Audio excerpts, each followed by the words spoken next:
name is Dennis Gill with the Americans in Wartime Experience. Today's date is 28 August 2021. I'm in Arlington, at Arlington Cemetery, interviewing Gail Belmont.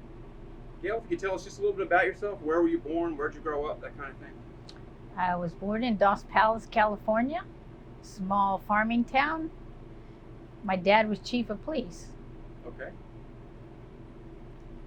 Let's see, I left there in 1967 and went to Gustine, California, where he became chief of police. And then I graduated from Gustine High School in 1969. And then 6 days after I turned 18, I went into the Women's Army Corps. And then I auditioned for the Women's Army Corps band. And they had accepted me before I graduated from high school. So as soon as I was 18 was when I was eligible to go actually to basic. And then I did my 8 weeks of basic training, and then I got assigned to the band at Fort McClellan, Alabama. Okay. Do you have any other relatives that were military? My dad was a Marine. Okay. When I asked to go into the service, he said, "You don't want to go into the service." He says, "You're going to get homesick," and he says, "You're just not going to like the Marine, and like any service, you know." Right. And of course, a Marine, you know, that's the best you got, right? Right. And so I That's what said, they tell me. "Yeah." So I said, "Dad," I said, "I'm not going to get homesick. I'll be fine. I went to Grandma's every year, you know. I'm fine, Dad." And so he said, "Okay," and we didn't talk about it anymore. So then pretty soon he'd said, when they approved that I was really going to go, he says, "I'm not going to see you off when it's time for you to go." And he said it a few times, and we didn't pay attention to it, you know. And then the day came, and they had to take me to Fresno, California, because that was the nearest installation at the time that you could go in from, recruiting office, I should say. And he didn't show up to drive me there. And then all of a sudden, my mom says, "Your dad's coming." And so he comes in the house. Of course, he's in his law enforcement uniform. And he says to me, "I told you I wasn't going to go to see you off." And he started to cry. And that was the first time I ever had seen my father shed tears, because when you're a Marine, they never shed tears. And then he's in law enforcement. So that was a rough day. And then I went off and took my first airplane flight, and went to Alabama, and everything changed after that. Well, why did you decide to join the military, and why the Army? They had put an ad in the paper that they needed musicians, and they were asking for female musicians. And I happened to see it, and it said that you could audition, and told how to do it. You had to send in a tape audition. And so I did that. And they accepted the tape audition, so I knew where I was going before I went in. Right. Yeah. And you went in, music was why you went in? It Yes. wasn't something you decided when you were already there? No, I thought, well, this is great. My folks couldn't afford college, so I could go in, play my music, and then get the GI Bill when I got out. Right. So that was my sole intent. Right. Yeah. Right. And then you get in, and you find things change. And I spent 3 years with the band. We did have a lot of special duties. We were considered the elite of the Women's Army Corps, because we were the representation of what you should be for women in the Army. We toured a lot in the States, concerts and different things like that, parades. And we were held to a very high level of what we had to, like red lipstick, carry yourself a certain way. And so all that was a little bit tough, but the bond was pretty strong for the unit, because we were together so many hours, and we practiced so many hours a day. But part of the duties, which I didn't know at the time as a trumpet player, was that you had to go and play taps for those that were killed during Vietnam. And we were assigned all over Mississippi and Alabama. And this was from 69 to 72. And during that time frame, you know, we weren't in a good frame. The United States was not. And also Mississippi and Alabama were very poor states at that time. And a lot of the servicemen that were killed were from a lot of those small poor towns. And we would have to go there and perform the funerals, and it was awful. And I'd never seen a funeral home at 18. I had never seen a funeral home, so let alone, and my first one was the worst experience. And then I was the only female within 15 guys, and that was, you know, I was pretty timid at 18 years old, being an only female. And you know, a lot of the guys were drafted. Some of them didn't want to be there, you know, and so that was tough too. So you fought that along with a female bugler was another thing that you had to fight.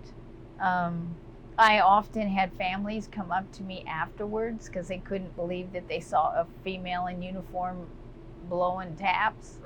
But it changed my life because of some of the horrors that I did see.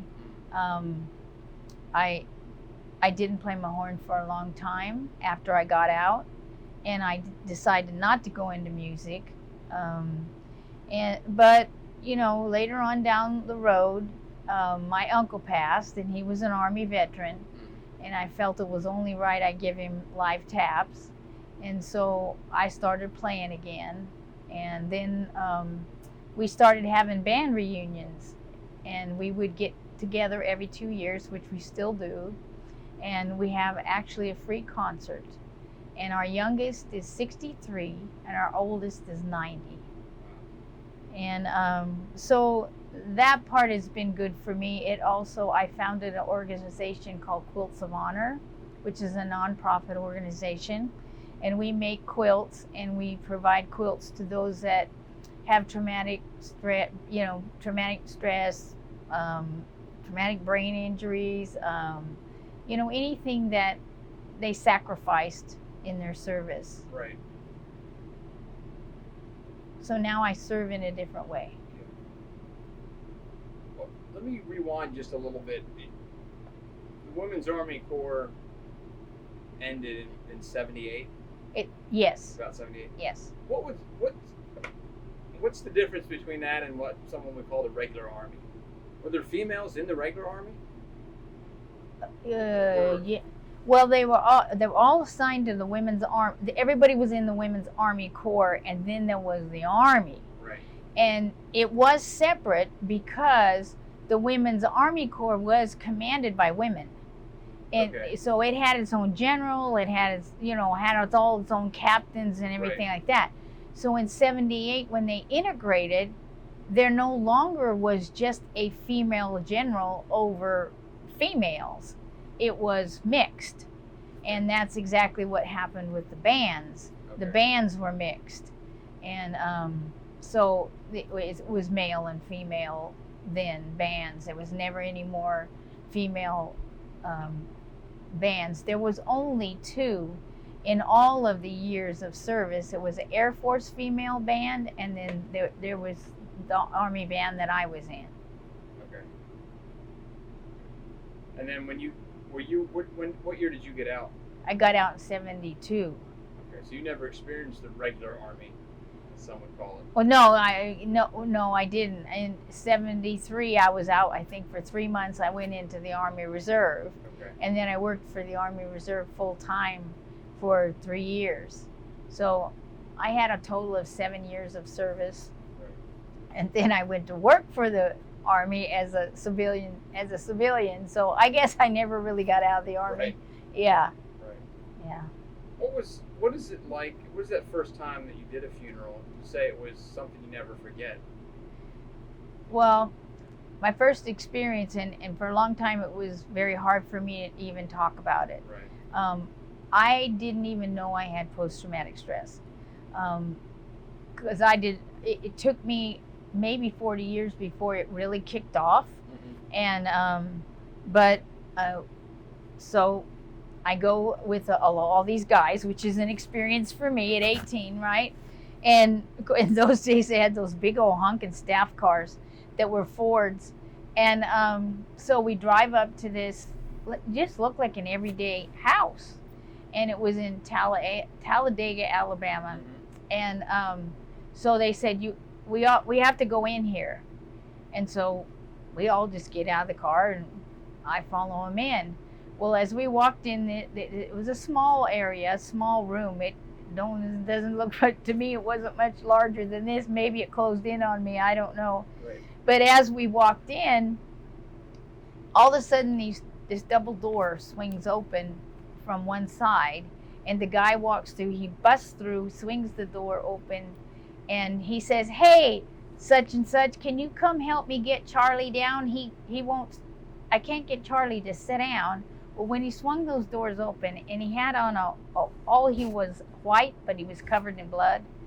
And when he swung those doors open, there was a dead body sitting up on the table. And I think I turned whiter than I am. That was my first funeral. So Charlie was dead. Was deceased. Okay. Yes. And so little did I know that was going to be my first experience. You know, there was many experiences out of there after that, but a lot of times I would make sure I would not go near any place if I thought there was going to be a body there. Right. Some people can tolerate, so I think you can only tolerate so much. The bugler a lot of times was not seen in that time, or you would have to play it back, you know, from the firing squad.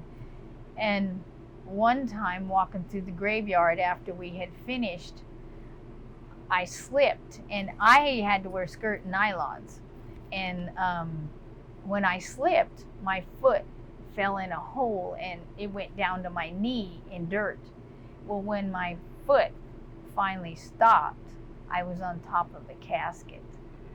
And one of the guys just yanked me right up, and we kept right on going. But it was like, you just don't forget those things. Right. I mean, that's something, because that's how poor it was out there. Some places, the weeds were almost waist high where they were burying them, and we would go down dirt roads for miles, and then come to shacks, and that's where they got buried. I mean, it was sad, and we had demonstrations against us because we had military cars. We were taken in 2 vans and a staff car, and we would sometimes have to stay a couple of nights in Mississippi because we would do more than one funeral a day. And that was hard because then you had to stay in a hotel, but being the only female, I had to stay by myself and worry that they weren't busting my room. Right. So basically, Put that right back on. Sometimes that happens. There we go. So basically, a lot of my post-traumatic stress came from doing that.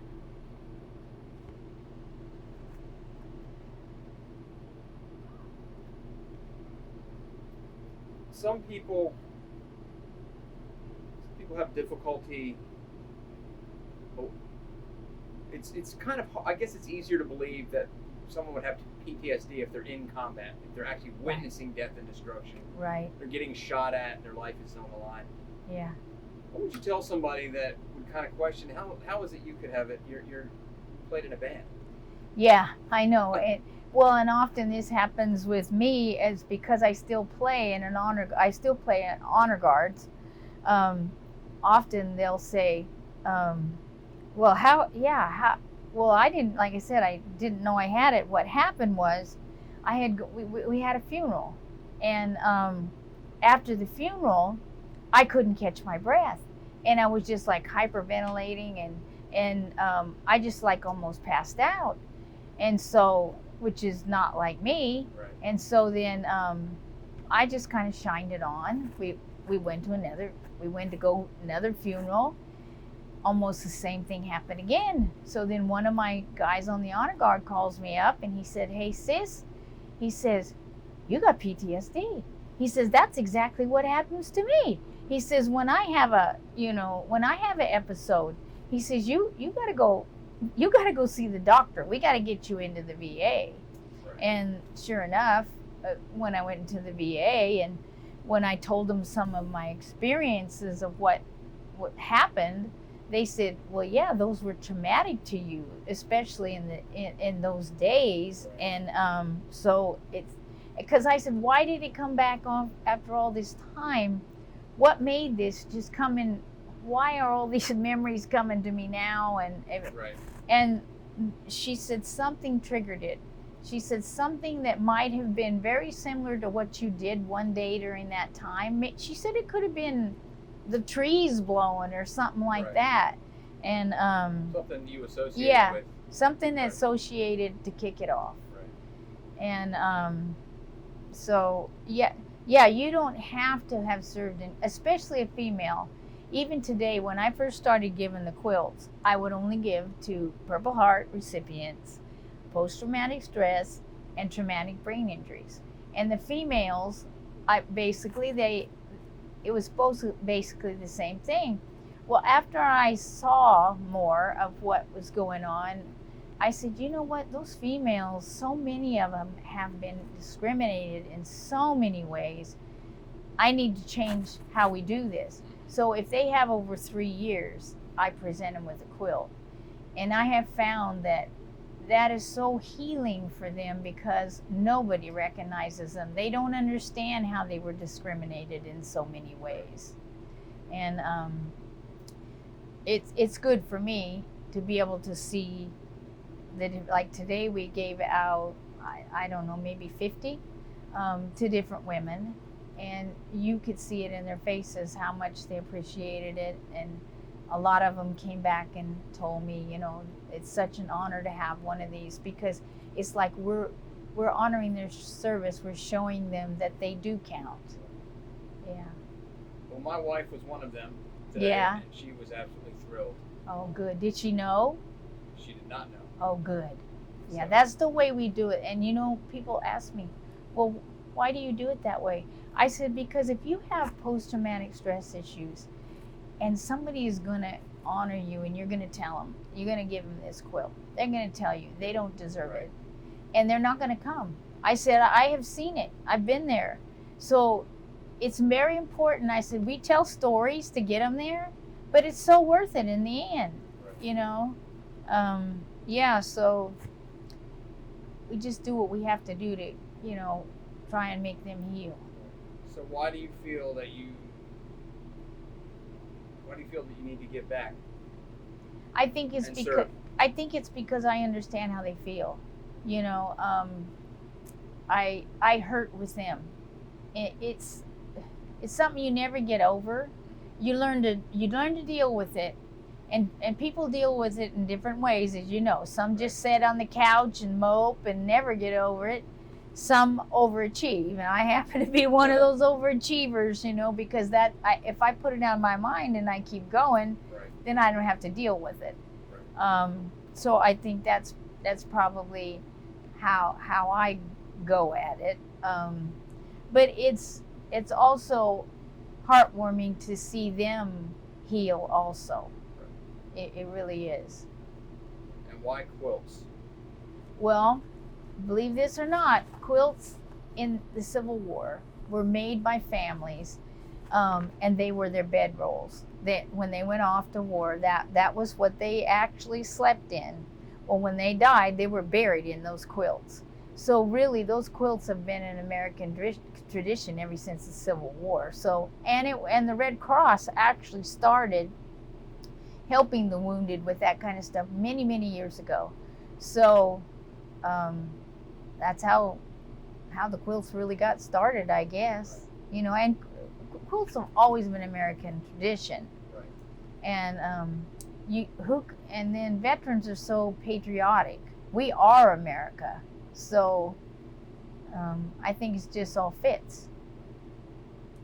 One of the missions of our project is to record stories like yours and preserve them for future generations. I'm hoping somebody will watch this in 100 years. Yeah, I do too, because like I played taps the other night at the World War One memorial, because I belong to taps, Buglers Across America, and then Taps for Veterans. And it was such an honor to stand up there next to that flagpole and play, because both my grandfathers, which I didn't know for a long time, were both in World War One. So to me, and I was in a jacket that was over 100 years old, because if you're going to play there, you have to play in the period uniform. Okay. And so it was like an honor. It was like I was playing for them, and that was pretty cool. Right. Yeah. So if somebody does watch this in 100 years, what kind of message would you like to send? What do you want to tell them? I think you have to adapt your life to what happens to you. And I think it's kind of like I said today, you got to give back. If you don't give back, then that's why I think this world is in such a mess. They forgot how to give back. Used to be your neighbor, every neighbor gave you a pie, and you shared everything, and a lot of that's gone now. Right. Yeah. Well, on behalf of the Americans in Wartime Experience, I thank you for taking the time to sit down with us. I know you're busy and you've done a lot already coming out from California, and it's been a busy day for you. So thank you. But more importantly, I want to thank you to your service to the country that continues to this day. Yes, thank you.